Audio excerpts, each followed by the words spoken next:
So with that, I am going to introduce Valois Vera, our host. He is a disability justice activist, organizer, educator, and poet based out of Denton, Texas. Originally from Chicago, his leadership on several coalitions and organizations focused on disability culture, identity, and equity is well noted. His knowledge of and experience with disability justice and culture has garnered many speaking opportunities, including from the University of North Texas, Fordham University, Azusa Pacific University, and Deep Vellum Publishing. While his journalism work can be found in New Mobility Magazine, Latino Rebels, and Rooted in Rights, his poetry has been published by the National Coalition for Latinx with Disabilities and Molly House. His debut book, Crip Lyrics, The Unapologetic Poetry of Disability by Poor Press, is an illustrated collection of unflinching cultural liberation verses guided by lived experiences and self-reflection. And I'll put the link to that in the chat right now. Val, take it away. Thank you, Laura. Welcome, everyone. My name is Val Vera. My visual description, I'm a light brown Latino male wearing a straw fedora hat, tinted glasses, and a full beard. And welcome to Thunder and Lightning, the virtual poetry experience featuring disabled BIPOC and disabled queer poets. It's an honor to be your host tonight and to share the virtual stage with so many fabulous poets. You're in for a treat. And thank you again for your patience with all the technical issues. Like I mentioned before, tonight's theme is in the name of pride. So we put the question out there for anyone who wants to interact in the chat. What does pride mean to you? But before we get started, just a few housekeeping notes. We want to put out there content warning. Some of the poetry that will be presented may contain language or themes such as ableism, racism, homophobia, etc. Be comfortable and practice self-care, meaning if you need to step away, if you need to eat, drink, turn your camera off, lay down, please feel free to do so. The space is definitely designed to support, uplift, and amplify. That said, we do ask that you keep your microphones muted throughout the whole time. However, we strongly encourage everyone to show your support by, if you're able to, snapping your fingers or clapping your hands or using the reaction buttons on the bottom of your screen. And of course, in typical Thunder and Lightning fashion, we are a big believer in the chat. So feel free to applaud in the chat, say all the wonderful things, all the words of affirmation, love, cheers, hoorays, and all the crowns for all our poets. And again, as Laura mentioned, most of our poets have given us social media links, info, publication links, and pay links. So yes, we do encourage people to tip. You're a poet if you're able to. If you're not, that's quite understandable. But if a poet inspires you to do so, please feel free. And of course, connect with them, amplify their work, and show some love on their given social media pages. So without further ado, let's start the show. Our first poet is an Indigenous Central American two-spirit queer, different-abled, multidisciplinary creative, dedicated to highlighting injustices toward the QT BIPOC community. Their written work and visual art have been published in multiple zines, blogs, and anthologies. They have led authentic healing circles and various workshops on mental health awareness and highlighting healing through writing and storytelling. They're also a humble member of various local organizations and movements dedicated to empowering and enhancing our community. Please welcome to the virtual stage, Sweetco Zamorano Chavez.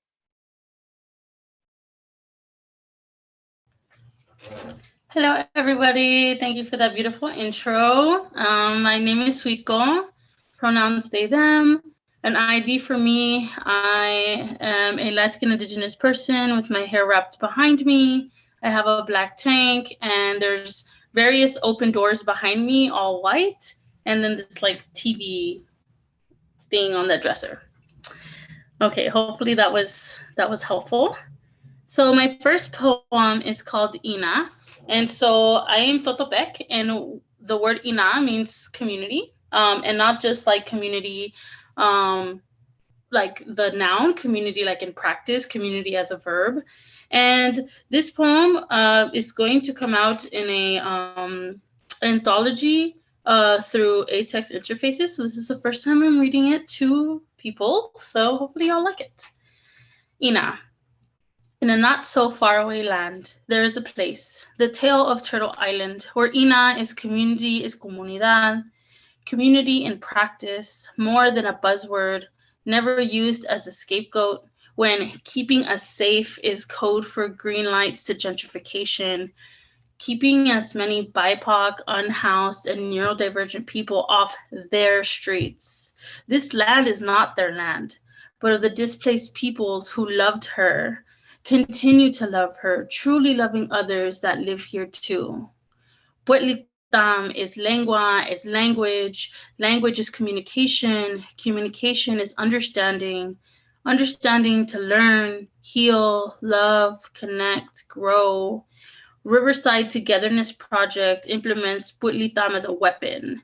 Breeding, pilot police programs for gentrification, masked as community enhancement of beautiful Black and Brown communities, writing stories of propaganda of historic Austin communities, characterizing Dove Springs, Riverside, Runberg, and more as broken areas needing to be rebuilt by white saviors to clean up for the taking. Volturnek is información, is information. Information is knowledge. Knowledge is power. Power to learn, heal, love, connect, grow. Austin Regional Intelligence Center transforms Volturnek as a weapon, fueling government entities to invade privacy of innocent peoples, masked as dismantling domestic terrorism to keep citizens safe, painting pictures of government in their entities with heroic capes, drawing villains with brown skin, thick hair, and multi-tongues, megaphones in hand, ready to dismantle their perfect utopia, fictitious sanctuaries governed by brutal entities as a result of colonizer fundamentals, built on the blood-soaked lands of indigenous and Black peoples and of the broken backs of the displaced peoples. Puetlitam is Ina, Vultulnek is Ina, Ina is past relations, Ina is present reconnection, Ina is future foundation. Thank you. I apologize if it was a little heavy for folks. I should have given some content warnings for that. It was a little heavy, so if you need to take a deep breath, please do so. If you need to step away and come back real quick, also please do so. And if you miss something, I can always share it with you later. So my next one is called the Cancer Poem. So if for those that don't know, I've beat cancer twice. I am in remission 7 months now from chemo. So yay to me and yay to everyone who has also fought and won. And so this is a poem about my experience. I am not alone. I am a fighter. I am a survivor. When the monster grows, tranquility flows with understanding, feeling gratitude for kindness. When the poison drips, emotion flows with thoughts, fueling words for poetry. When the body aches, pain flows with agony, fueling images for art. When the hair falls, love flows with passion, fueling energy for connectivity. When the news hits, shock flows with fear, fueling passion for community. I am not alone. I am a fighter. I am a survivor. Thank you. So I'm not sure about time. Am I okay for one more short, like 1 minute? I didn't follow time. Am I Yeah, okay? go for it. Go for it. Okay, thanks, y'all. One more. So this is called the Volume 20, A Summary of Life in Poetry. Um, as it's pretty much from 2021 Dumpster Fire. That's what this poem came from. If 2020 and 2021 were a book, it'd be a final product. From endless drafts of chicken scratch etched with anxious thoughts, pages soaked in depression, a decluttering of emotional roller coaster chapters, sectioned to fears that crept through the castle of my mind as the paper-thin walls came crumbling down. Stories sprinkled through the pages of people loved and lost, drowned out by the hurricanes of doubt and isolation. Bookmarking the paragraphs of life-saving moments, barely keeping me afloat in a cyclone of loneliness, turning a page of acknowledgement into a chapter of its own. A follow-up that honors the gratuitous moments where folks and concepts rebuilt the foundation of my strength, layered brick by brick. A chapter dedicated to the unwritten poems and silenced voices, promoting a sequel of grocery lists to be tossed upon the pile of burning Del Año Viejo, being dragged through the streets of Veracruz, Mexico, leaving blank pages for self-reflection, sticky noted with direction to my future self and to others, a repurposed mantra for 2022. Thank you. So that one was my last one. Thank you so much for having me here. Such an honor. Thank you very much. Wow, that was wonderful. One of my favorites from our first show. So we had to definitely bring Sweet Co back. Again, if you're able to support Sweet Co, her links are on the chat. Feel free to amplify their work, follow them, and all the wonderful things. Our next artist is an autistic queer white Jew, originally from the Twin Cities, now in Washington State. They're a Pushcart Prize nominated poet. Their writing can be found in Damaged Goods Press, QDA, a queer disability anthology, Talk About Quarterly, Autonomous Press, Stone of Madness Press, and many others. Let's give a warm welcome to Lucas Schiok. Hi. It's pronounced Shelk, but that's all right. Everyone gets it wrong. Thank you, Lucas. Sorry. No worries. The best way to describe how to pronounce my last name is imagine an elk in a library going shh, but in reverse. That's like the best way that I've been able to describe my last name that has ever made sense. All right, so I have two pieces to read today. The first one is called Holmes is a Person as Is. Sherlock Holmes has always been a person. Holmes is a person as is. Take it from the ones who relate the most. Holmes is a person as is. The autistics, the bipolar, the depressed come together in love for our detective. Observe the black moods, heightened senses, special interests, the stims too numerous to count. Take it from the ones who can spot our own kind. Holmes is a person as is. The anxious, the addicts, those with ADHD, come together in love for our detective. Dispel from your mind the myth and the lie that Holmes is a brain without a heart. Take it from the ones with hearts sown with insults. Holmes is a person as is. The spoonies, the psychotic, the not otherwise specified, come together in love for our detective. A hero can come in the form of one who never lived. And so, as foretold, that hero can never die. Take it from the ones who need a hero too. Holmes is a person as is. The dyslexic, the borderline, those with OCD, come together in love for our detective. Neurotypicals won't deter us from intuitive familiarization. They believe in Sherlock Holmes, but they don't believe in us. but by the grace of Sir Doyle's no shits given, we are free. Sherlock Holmes is for you, and Sherlock Holmes is for me. Sherlock Holmes has always been a person. Holmes is a person as is. Take it from the ones who relate the most. Holmes is a person as is.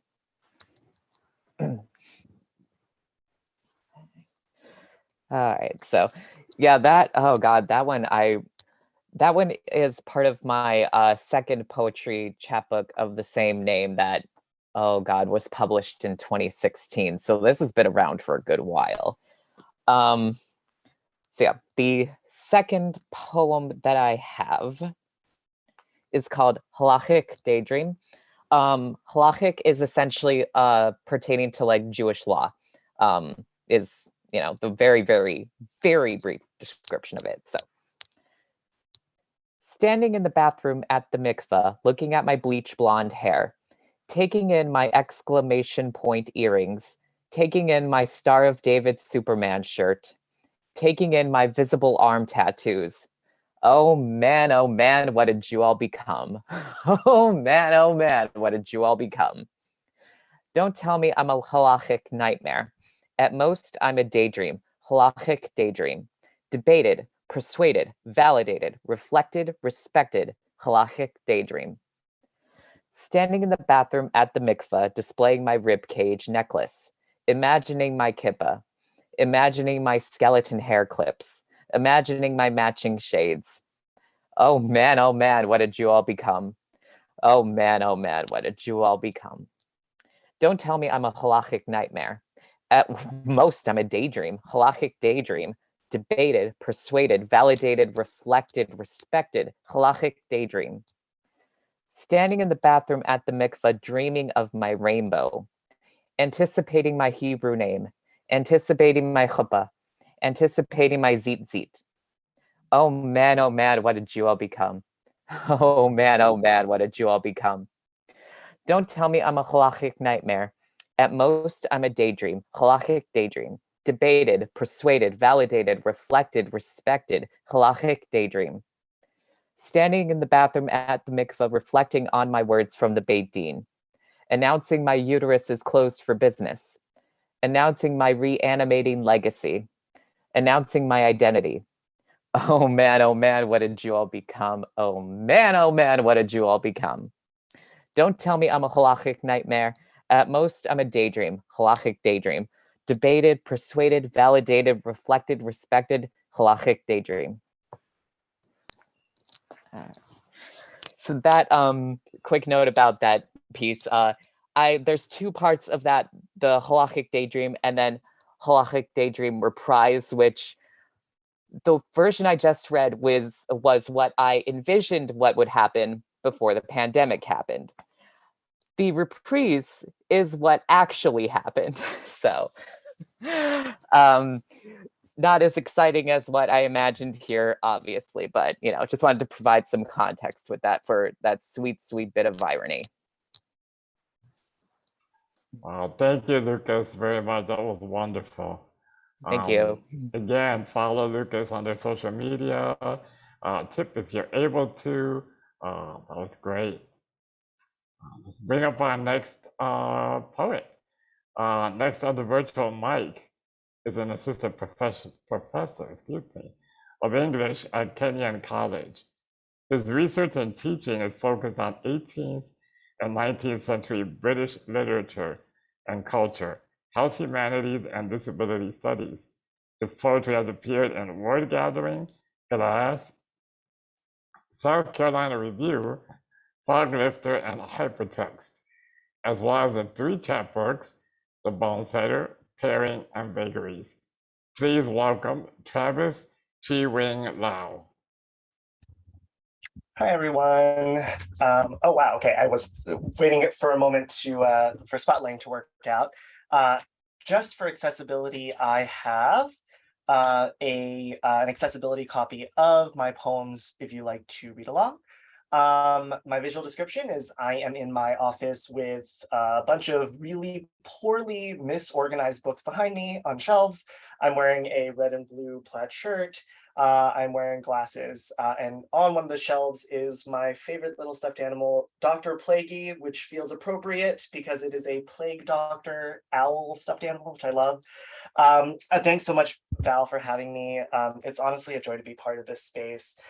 Today I have 3 poems that I'm going to be reading, 2 short ones and 1 slightly longer. It's surreal to be able to share them because I literally have not written a poem in months, and these are seriously some of the first poems I've written in recent memory. So I will jump right in. The first poem is entitled "To My Rib." I have scoliosis related disabilities. So one of the byproducts of that is that my ribs are misaligned. So they start to show more and more through clothing and such. And this is a poem to my rib. To my rib. You look today more like a peninsula, a bold jutting into a skin sea, ever more turbulent. This I know because of what escapes the yearly exposure to a light that tries to prove its own benevolence. You seem to crave secession from this aching formation, this rude construction, barely wanting to remain fastened to itself, as if this is what it means to hold oneself in contempt, a slatternly cling to what would rather be elsewhere. Dorsality, another poem related to my back. Dorsality. When I let him touch the small of my back for the first time, I thought a fin would erupt forth to ground me while I learned to breathe in new waters, this first and sacred time when I was becoming something else entirely too slick. For the flesh I know must stay in motion or risk never moving again.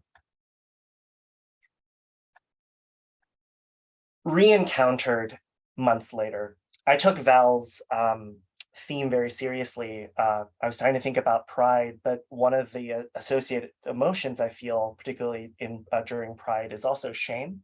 So I wanted to think about shame's place in pride. Re-encountered months later. I saw you when he sought care beside me at the clinic that always runs hours behind, one where more men go than come, out of impatience to court some other urgency that feels better than a test of blood. You were there in the same shirt I took off and did not bother to look me dead in the eyes you claimed were little bitter almonds that knew more than they should. Because the last thing you did was hurry to escort me down the hard stairs that would break no fall. After I relented and realized the cold of it, the cold of you, a persistence that gets to claim innocence, where the no never comes, only the yes.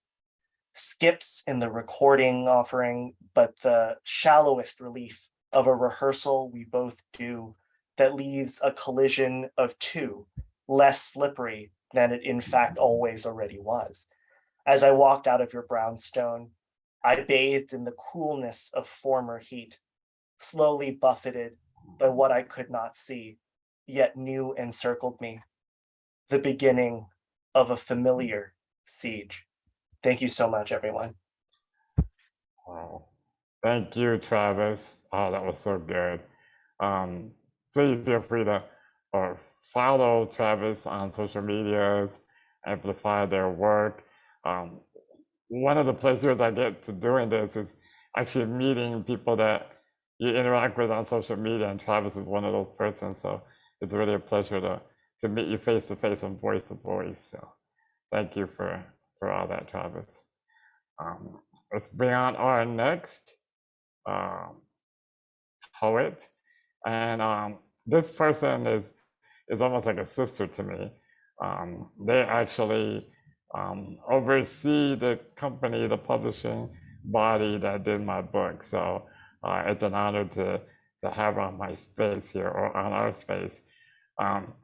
She's a formerly houseless, incarcerated, poverty scholar, poet, mama of Divorcio, and daughter of D, revolutionary journalist, artist, playwright, and author of Criminal of Poverty, Growing Up Homeless in America, and many other books.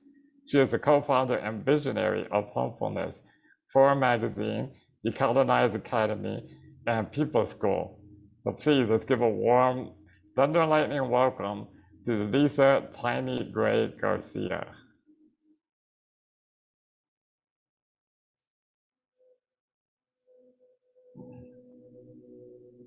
You're muted, Tiny. There you go.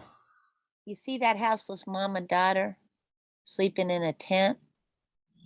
That's because we don't got money for the rent. I said, do you see that houseless mama and daughter sleeping in a tent? That's because we don't got money for the rent. I appreciate being invited here, family, and I know that this is a sacred space. So I appreciate the dedication to access when so many spaces in this stolen land are inaccessible intentionally. I'm a poverty scholar, and that's one of my poems I'll be reading, but I'm in my jail suit. I've got my MMIW panuelo on, my scarf, my Boricua hat, and my glasses. And there's not much behind me except some broken blinds. So that's my image description.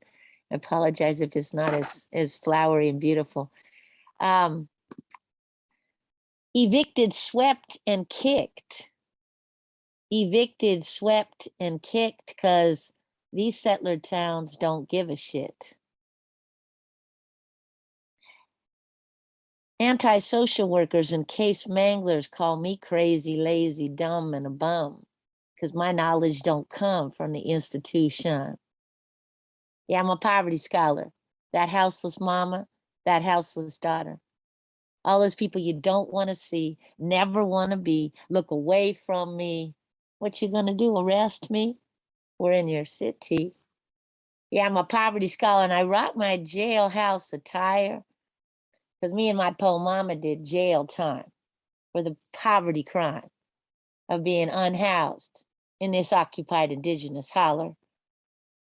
Yeah, I'm a poverty scholar, the melanin challenged daughter of a strong Afro-Boricua mama, but without whom there would be no me, a mama soltera, and a welfare queen. So that's what we call our slam bio. I'm a proud member of the Poets Project of Poor Magazine. Because of our limited time, the only thing I'll say right now is that every poem I write is liberation and healing, because the trauma of living through a life of houselessness, struggle in this occupied land kills people every day. And it almost killed me and mama many times.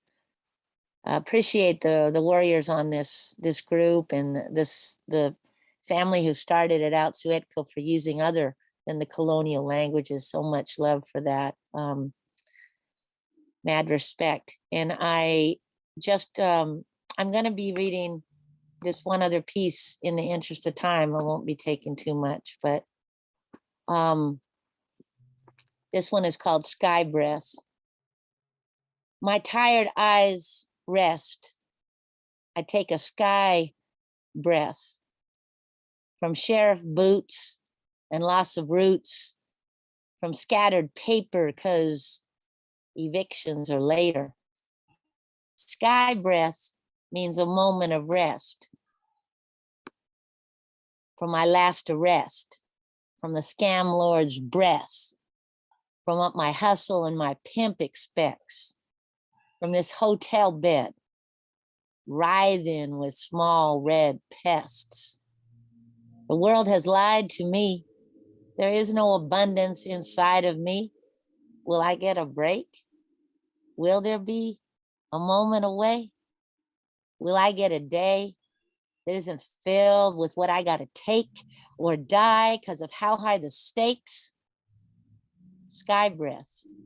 Does the peacefulness include my death, or just another exhausting day of hustle and pain and hope of a better way?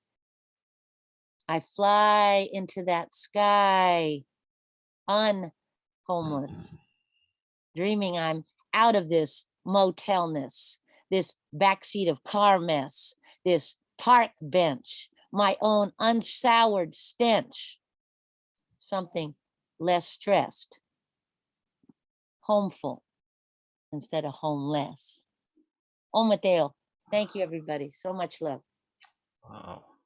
Thank you, Tiny, for joining us in this space. I know you got a bunch of stuff going on. Tiny is a literal activist on the street, and I know she makes a big impact in the Bay Area. So if you are able to support her work and the work that Poor Magazine, Poor Press, Decolonize does, please do so. Tiny, you taught me a lot, so I love you, fam. Thank you. Thank you for being here. Cool. All right. We have one more poet before we go on our break. So next on the virtual stage is a criminal justice and mental health advocate. She aspires to create policies and lead to better mental health support for kids and eliminates all punitive practices that punishes students for behaviors that are manifestations of disability or trauma. She has studied journalism at UT Tyler and the University of Houston. As a freelance writer, she has published work with The Guardian, the Marshall Project, and the Tyler Loop. Please welcome Jennifer Toon. Hi, everybody. How are you? My audio description is that I am a middle-aged white woman with a white hat on and glasses. And in the background is a canvas of a lion. And I am currently wearing a Taylor Swift hoodie because I keep my apartment extremely cold during the summer. So the first piece that I want to read is called Angels in America. And if that title sounds familiar, it is the title of a well-known play that symbolically uses metaphor about the gay community during the AIDS crisis in the 80s. And the backstory to this is that I'm from a very rural town in East Texas called Kilgore. And in the early 90s, the professor at the community college and his students really were excited to put this play on. And it was met with ferocious backlash in the community. So this play, this poem rather, honors that moment in time in my hometown. Angels in America. Deep rural East Texas, rivers and trees, tranquil streets of small downtown Kilgore, the peace and quiet disrupted, erupted by the growing roar of hate in the air. Angels in America are not welcome. College students with creativity and openness are met with hostile judgment. Growing protest outside the theater, threats of violence, but those choosing love stand in defiance. This refusal of inclusiveness will not bully. The show will go on and on and on to standing ovation and a legacy of courage in deep rural East Texas. So there was a really great article in the Texas Monthly about this incident. It's not very well known, and I think they're going to shoot a film about it. But I grew up there, and it was not easy to be a young girl figuring out her sexuality and her character, and you know, as any teenager, it was a struggle. But East Texas is often not a safe place to be different. So investigate the story, read it. It is a testament to the strength of love. The next piece is a little bit more personal, and it is called She Stalks My Heart. She stalks my heart. I hear her in the dark, batting it around the room, crunching it in between her teeth. My heart tells her that love wins, pure white with rainbow colors outlining the curves. Why does she hold so aggressively to it? It is her own heart, wildly beating with fantastic joy, as she celebrates pride alongside with me. She never judged who I am, this sad middle-aged lesbian ex-con who scooped her up from a shelter after so many had returned her. They said, I don't want her. This cat is too anxious, to this, to that. But she was my cat, always. Different and beautiful, just like me. She stalks my heart. And that was obviously written about my cat because she has brought me so much joy through so many moments of heartache and mental health and confusion and so much that came with the years of isolation with COVID. And what I was talking about was this little toy, this little pride cat toy that crinkles, and she loves this thing. She chases it all over the house, and it just delights me to be able to have her. And when nobody wanted her, sometimes it felt like nobody wanted me when I was younger. So those are my poems, and I am so grateful and blessed to be able to share them with this wonderful group tonight. Thank you, Jennifer, for sharing those. Those are awesome. Again, feel free to follow and amplify Jennifer's work. We're going to take a little break. Those are some awesome poets at the first half, so we'll take 5 or less minutes. So if you need to step away, take care of anything, please do so. But we'll be back at a hard 5. So our next poet is a queer disabled writer and Best of the Net finalist. Their chaplet, Do a Diagnosis, was published in 2019, and their work has appeared in Lunch Ticket, Yes Poetry, 8 Poems, Bridge 8, and St. Catherine Review, among others. Let's give a warm welcome, to Alexandra Corinth. Thank you. Hello, everyone. My name is Alexandra, pronouns they, them. For visual description, I am a white, fairly femme-presenting, non-binary person wearing plastic rainbow square glasses, a blue and black gamer headset, a black Rose Apothecary rainbow painted shirt, and then my background is blurred for both you and me. So I'm going to take a note from Travis, who is my pressmate. And for those that didn't know, we were published in the Chaplet series together by Damaged Good Press. And this is the first time we're meeting 3 years later. So that's been great. But I'm going to take a note and put a link to Google Doc if you'd like to follow along while I'm reading. And so there's a link to that there. That also has like my social links and stuff in case it's more accessible that way.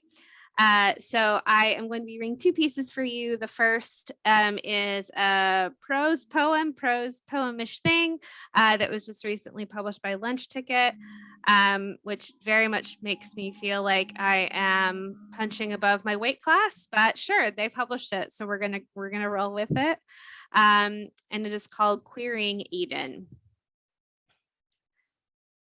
Here in the grotto, we whisper like sinners sipping on wine stolen from a stocked cabinet or an understaffed supermarket with broken cameras, ours for the taking. Our secrets are coated in fermented, besotted grape juice, brains buzzing and swollen against our skulls, the rest of us just as desperate to be free. Here in the grotto, I want to hold your hand while you tell me the story of the scars on your chest, the surgery that gave your body back to you, that gives your body now to me. But I'm scared my touch will reveal the illusion that is this perfect night, that your beautiful fingers won't squeeze mine back, but will instead ripple like the surface of a reflecting pool, and all I will be left with is a shallow body of lukewarm water and some mosquitoes to kiss my elbows. Have I told you that I'm allergic to their love? about the welts that form like massive bruises up and down my arms after one twilight without a roof. Here in the grotto, there are no pests. The only ecosystem is you and me, the trees and the wild that we maintain, the river and the fish that sustain us. It doesn't make sense, and it doesn't have to. Here in the grotto, you ask me if I know how to swim, and the answer grows on my tongue like a mushroom, earthen and desperate for shadow, but I cannot pluck it from where its roots have taken hold in my mouth. Instead, I wade into the still water, let my legs slowly rise until I'm buoyed by its cold embrace. Some days, this is all we do here. You with your voice, and me with my mouth full of fungi, one half of a conversation spoken and the other half grown in the quiet damp of another being. I think this is the closest I will come to understanding pregnancy, though I wonder what the analog for birth is in this context. Does it always feel like letting go of some magical part of yourself, the shiniest piece that you'll never get back, never heal over? Here in the grotto, I am wounded and festering, and you don't seem to mind. Here in the grotto, I have unlearned how to apologize for existing. The old trick once beaten into me finally set loose from these older bones. We celebrate with a bonfire and bear skin, heat all over and around and inside each other. In the morning, our shoulders are flecked with soot, but refuse to shrug. Here in the grotto, we don't have to dream because we are the dream, and sometimes nightmare, and the sleep-spoken nonsense conversation retold over and over to remind ourselves of our intimacy. When I lay beside you, the grass does not swallow me into the grave I dug 10 years ago. The wind does not sharpen my edges. The tides do not drag me out to sea. Here in the grotto, we are. It is good. It is enough. Thank you. I haven't performed in person in, just a few years. Who could say why? But I used to joke that poets don't know how to end poems, don't know how to signal that a poem is over, and I'm particularly inept at this. And so I used to just like awkwardly curtsy when a poem was over to signal to the audience it's done. That doesn't work as well on Zoom. So this is my awkward little curtsy that the poem is over. So the other poem I'm sharing with you is awkward. So I will give some disclaimers that it is about going into a sex shop and overhearing that the person is listening to Flyleaf, the person that's working there. And so if you aren't an ex-fundie like me, Flyleaf is a Christian heavy metal band. And so that were particularly popular like 2006, 2007. And so this was an interesting experience. And so I will hold up my hand whenever I am quoting a line from one of their songs. Just to provide some context, I'm trying to kind of engage with the songs that I overheard while I was in this sex toy shop. There is also a vague mention of sexual assault. And so if you need to step away for the next couple of minutes, because that's not something you can engage with at this time, totally understand. Please take care of yourself first. So this poem is called Sarah's Secret is that she listens to Flyleaf while buying sex toys. Do you believe in God? The wall of pink and purple rabbits trembles like Jericho, offers release I've never known without another hand, maps a new world to explore within my own body, written on the bullet. I check price and price and price of the least gendered, least like the girl whose skin I wore for 30 years but never fit into. I'm only perfect in just your strength alone. The blue-haired employee approaches. arms crossed, Stevie Bud energy rumbling in her vocal cords. I close my eyes and brace myself. She hands me a pink basic thing. Cheap enough and popular, she says. Easy to use. And every choice you make will affect you. Lacey's voice fills the store and is as familiar as the back roads in East Texas and as dangerous. I fight the urge to sing along, the lyrics indelible, search your own self. And this album was once the soundtrack of violence and survival, sex and not sex that I couldn't name for years, even as it scarred me. My tongue dances behind my lips for you. A decade and a half later, my two best friends pay for my first sex toy, send me emoji-filled messages wishing me good vibes and happy exploring. And I begin to fade into our secret place, and it hits me, the life I have built for myself in the last 2 years. The queer haven of sex positivity and affirmation of self is actually real, actually mine. In your masterpiece, Beautiful, I leave with the rabbit suggested by the blue-haired Stevie, who sings along with her Christian crooner as she tests the toy and demonstrates how it works. The vibrating silicone out of sync with the rhythm of the song.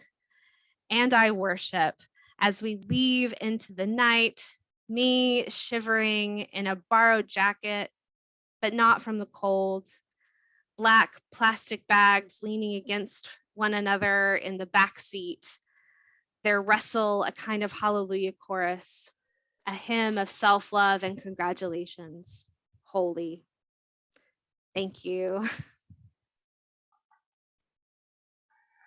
Wow. See, just when you think you've heard it all, Flyleaf comes into poetry. That was wonderful, Alexandra. Thank you. Thank you for coming back. Alexandra was on our first show and filled in last minute. So we got to hear a Flyleaf poem. That's awesome. Follow them on their socials, amplify, do all the good things. I don't think Leroy's here, so we're gonna skip on to the next performer. And I love their short bio, so I'm gonna read the whole thing. Next up on the virtual mic is a bear hug enthusiast, founder of Hypersensitivity Tea, an online hub that centers BIPOC folks with atrophy-related disabilities, and rising sophomore at Johns Hopkins University. An I Too and the Dream and Juneteenth Resiliency Award, they have been nominated for an American Voice Award, Pushcup Prize, and Best Anthology Inclusion for her poetry. Their Blackity Black thoughts or creative work are in or forthcoming in Teen Vogue, for Happen Magazine, The Lickety Split, Rootwork Journal, and her mom's Facebook page, among other magical locales. At heart, she's still the voracious reader who talked her way into getting more than the 5-book limit from her elementary school. Please welcome Yasmine Bowden.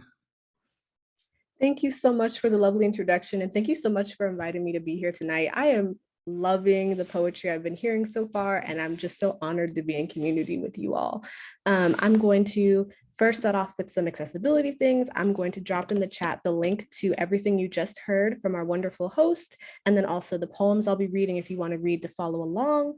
And without further ado, I will give you the background of the first poem I'll be reading. Oh, wait, first, let me tell you what I look like. I'm a feminine presenting 19-year-old Black person. I'm wearing really long black twists. I have like this black gold makeup thing going on. And my background is kind of like a beige wall because I'm in the guest room of my house for privacy. Okay. So on to the poem. The very first poem I'll be reading for you all is something I actually wrote for one of my closest queer friends. She confided in me that she thought she might have been cursed or had someone put the evil eye on her. And that made me really upset. And I thought, okay, queer love is very much attached to queer rage. So I have to write something about this. Like we have to process this together. So here's the resulting poem. Against the evil eye set against you, or against empire. I drag your heart out into the sunlit waters because, God, you need some vitamin D. Don't play with me. I know you and your writerly ways, your waterway hemmed in by four walls and a fierce pen. The longer I talk to you, the more I feel myself becoming the rage I nursed, becoming as pregnant with persistence as the alligators, certainly circling where our eyes become tears in a saltless, muddy ocean. You adore them. So I do not throw the white grain tradition over my shoulder, departing from superstition, knowing that it is not the alligator's life I'm about to test. This curse and its woman upstairs dried your walls and did you dirty, condemning you to cracked earth and cut ankles bruised like misplaced grief. I bequeath unto you a bevy of blessings in the shape of my grandmother's tongue, quick enough to cut into the cackling jugular of my white ancestors. Such comedic timing. The river giggles in agreement and stagnates around your ankles, your own greenness like a swamp river banking its way back to you. The mirth in the smirk that you press into my cheeks, dimpling you earthen and lush again. When the blessings are finished tending to you, may every dream your biohacker has had be said before breakfast. Ambition never beaten into cornbread golden as sunlight that can be eaten. And tension never spending a day out of the deep. May every wedded word that leaves her lips to kiss a curse and to fruition be swallowed like crumbling dirt into your blooming ecosystem, trellised by your wade in the water home, now echoing with a stunning suffocation of love so heavy and gently green that it hangs with the Spanish moss overhead. Whoever grabbed your ear with her dusty hand and whispered her water until it clogged your cochlear and fought its native fluids, the world forced to pass through her to reach you, must have forgotten that spells are conversation. And I talk back, Heifer. So thank you. That is my first poem. And then the second poem I'm reading is a very, very short poem. It's pretty experimental, still in progress, but it's one of my first ever poems I wrote explicitly about being queer. And also I wanted to acknowledge the chat. I see you all in the chat, and thank you guys so much for having me up. So this poem is, well, I'll just read it. Okay. Duplex to other queer eldest daughters. In our dark diaspora, nicknames carry weight. They do the work until you yourself, sister, are old enough to. You have almost always been old enough to sister, but once you wished you had more of you, more faces to help. You wished you had more faces who were not your ancestors' wildest nightmares. Who were not your wildest ancestors' nightmares? The church girl, the immaculate mother, the confirmed. Yet here you are, the church girl immaculate mother, clothes soaking wet with a baptismal faith and no new confirmed name. For you, I soak my clothes in faith and confirm you. I kiss you on your one queer face and nickname you enough until you yourself, sister, are old enough to. Nicknames carry weight. They will carry this work. And that's it. Thank you.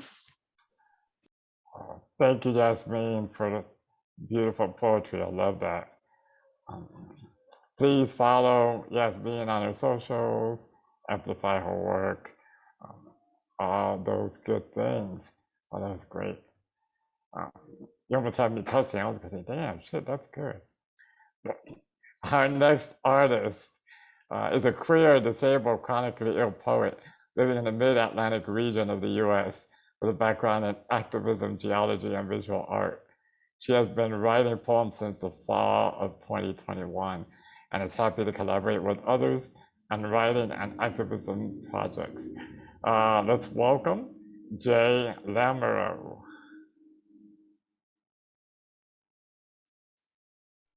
Hello, thank you so much. Yay, I'm so glad to be here with all of y'all. I'm a white woman, any pronouns are fine. Got short, dark hair, and I'm propped up against a pillow against a white wall. I probably will have the video off while I read because I'm reading on my phone. I don't think Zoom lets me do both. So the image will be a bunch of wildflowers of different reds and oranges and yellows and whites. Thank you.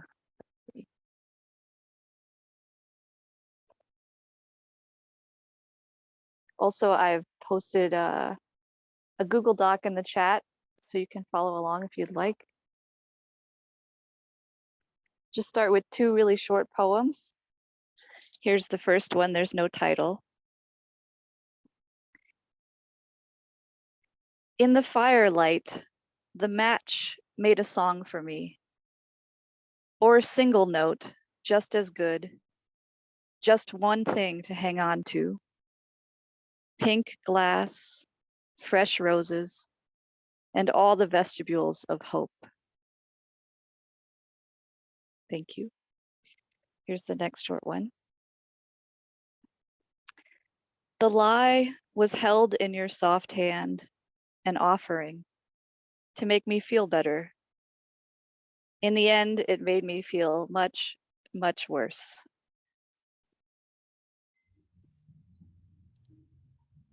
And here's another one called Summer Fruit. If you were a pear in my hand, room temperature and ready, I'd save you for late summer, late afternoon, porch covered rain shower, the splashback off of happy plants. The wistly screech, the song of lovers playing and shouting in the rain. Nothing mattered about them. The ease of the sun sinking behind the trees. Clouds break just in time to say goodbye. Thank you. This next poem is based on a prompt. The prompt was, if you could have one superpower, what would it be?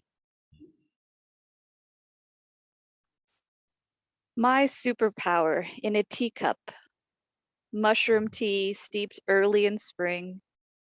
The time before the wheel moves fast. Time enough to prepare. To plant seeds in wet glass. Shining metallic surface tension. The reigns of Eden, the laws of lies broken. Shackles silently drop. Outshone finally by the transcendence of rushing. My superpower, a sleek animal, clutched in the sinking spot above my hip, where the soft skin dimples and sags, and small smiles form gentle ridges in my back fat. Reaching around, turning 360 to inspect and groom, and paw after the aches and complaints of a body trying. My power of respite complete, the silence found in ocean swell, the darkness behind eyelids in a dream, a movie set that you believe, the hero's journey, taking you in, holding you, in the mystery of the belief in fate. Destiny, a single word that rocks me to sleep and doesn't leave in the morning. Stays to make breakfast and tidies from the rough night, feeding me, feeding all the feelings inside, naming them, loving them tear dry and strong. Thank you. Here's a last poem. It's about my relationship to the SARS-CoV-2 virus, which I contracted in March of 2020 and have not recovered from since. Trigger warning, there's some reference that could be read as possible disordered eating in here. New arms race. Here we are, lather in the memory of an ancient belly, the kindest master, the folded soft gears of time and life's evolving. My microbiome is better than yours, I shout, and collapse into a million microphages and epigenetic possibilities on the floor. Imagine a pile of virus particles. How many would it take? The concentration of genius of an ocean liner, fine-toothed whale traveling hundreds of years, tens of thousands of nautical miles.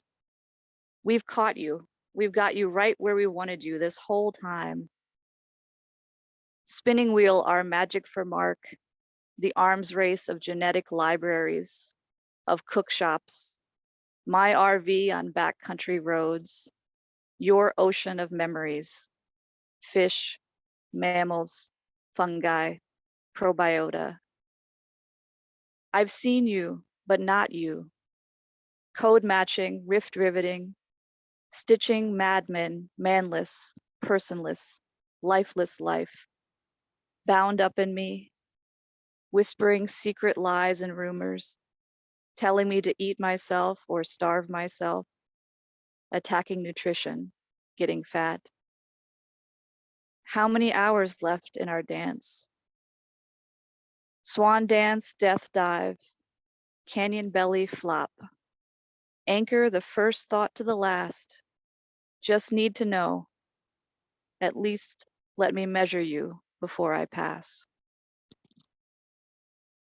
Thank you so much. Wow, thank you, Jay. That was Thank you. awesome. Again, follow Jay on her social media, amplify her work, all the wonderful things. That was great. Jay is also a returning poet from our first show, so we appreciate that. Our final artist tonight is a writer, actor, playwright, poet, and workshop leader living in Austin, Texas, with the love of her life, Sally Gerald. She is blessed to work with her disabled friends at both Tilt Performance Group and Art Spark Texas. She is dead chuffed to be the producer of the True Allies by Disability Advocates podcast, working with an amazing team of disabled advocates and storytellers to change the world one story at a time. She identifies as a dapper butch lesbian neuroatypical crone interfaith minister. Give a warm welcome to my friend, Miss Boy. Hi there. Oh, look, the stupid Zoom made my work go away, but you get to see my cute shirt. I did get to put a dress on, so my version of a dress, so that's good. I just love being here and doing this. And I'm frantically looking for why won't it let me go over here? Why won't it let me do this? It won't let me do it. There we go. Done it. I done it. For the interpreters, I kind of got inspired today. And so what I say may not match what you've seen. But as long as you can understand an English accent, you should be all right. Because I'm foreign and I speak with a funny accent. So here we go. Boom.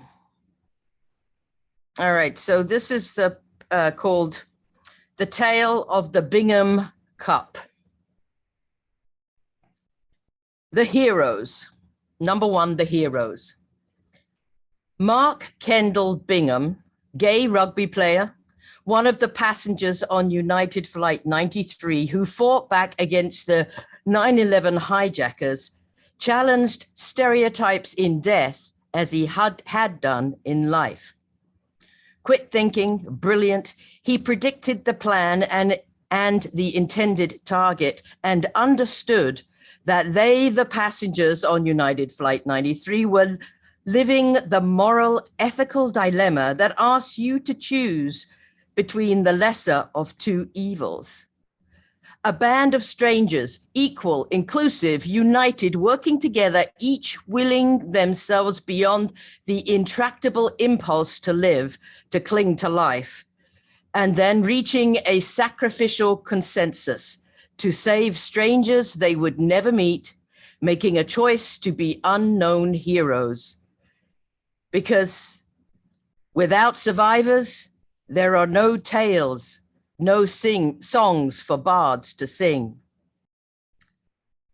Maybe heroes are just people with a low tolerance for feelings of helplessness. But in those elongated split seconds of chaos and quandary, Mark Kendall Bingham took the time to leave a message on his mother's phone. Mom, thank you for everything. I love you. It looks like we're not going down without a fight. I love you, Mom. Goodbye. Today, the Bingham Cup is the biennial World Championships of a gay and inclusive rugby community. Number 2, the game.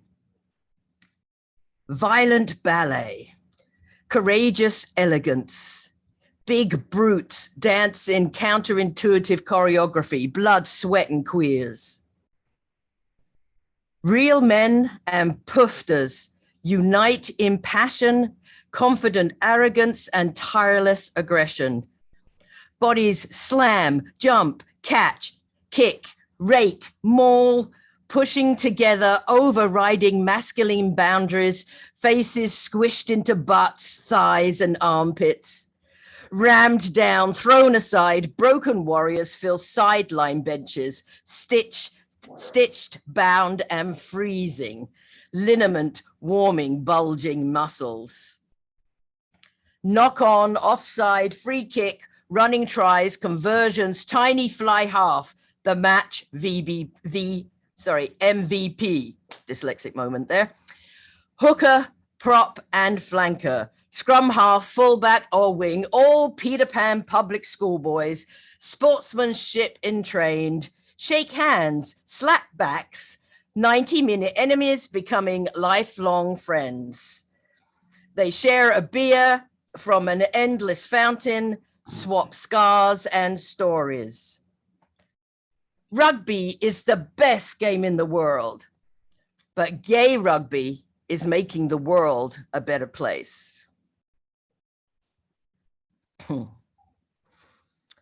And this is Humanity 101, and I have done lots of versions of this at different places, and I don't know which version of this is, but we'll see what comes out.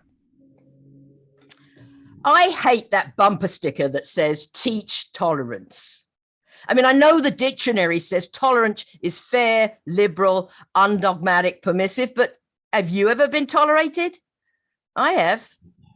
Tolerated as the token queer, the token woman, the token non-Christian Muslim feminist at the first Queers in Ministry conference on Holy Hill in Berkeley.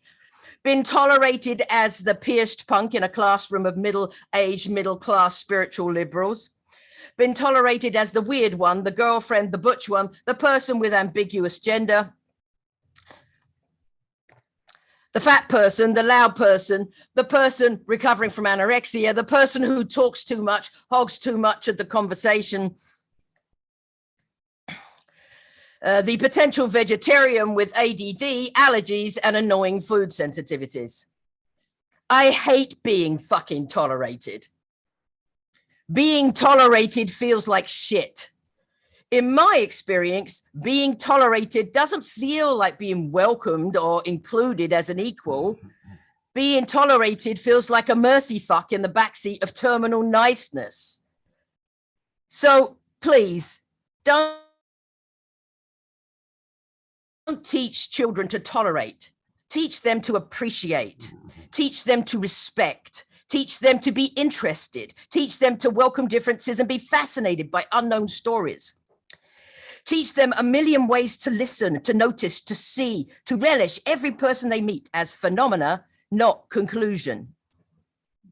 You know, I heard a story years ago about a girl born to a white parents in South Africa during apartheid who was reclassified as colored and thrown out of her primary school, separated from all her friends, and her parents didn't fight it because they were Afrikaners and they believed in the rightness of segregation, and their God-given superiority. A young boy recently who liked to dress like a girl and wear dresses to school, a student in a California middle school, was taught he was safe, told his classmates were told to tolerate him. And this was true. It was all okay until he started flirting or declaring his love for the school's prom king and quarterback, that is. Months later, at the trial, he told the broad-shouldered judge, "It made me embarrassed and mad," turning the public gallery into a head-nodding chorus. You see, the day after that public declaration, he brought his father's shotgun to school and he held the gun barrel to skin and pulled the trigger, using bullets to avoid feelings he couldn't tolerate or understand. Because the truth is, if tribal stories don't change, genocide is not the alternative ending. It's the predictable sequel to peace. The world needs more than tolerance. It's time to move beyond Humanity 101. So throw away your bumper stickers and don't tolerate anyone, not even yourselves. Thank you. Wow, thank you, Miss Boy. I love that poem. I always get the chills when I hear that.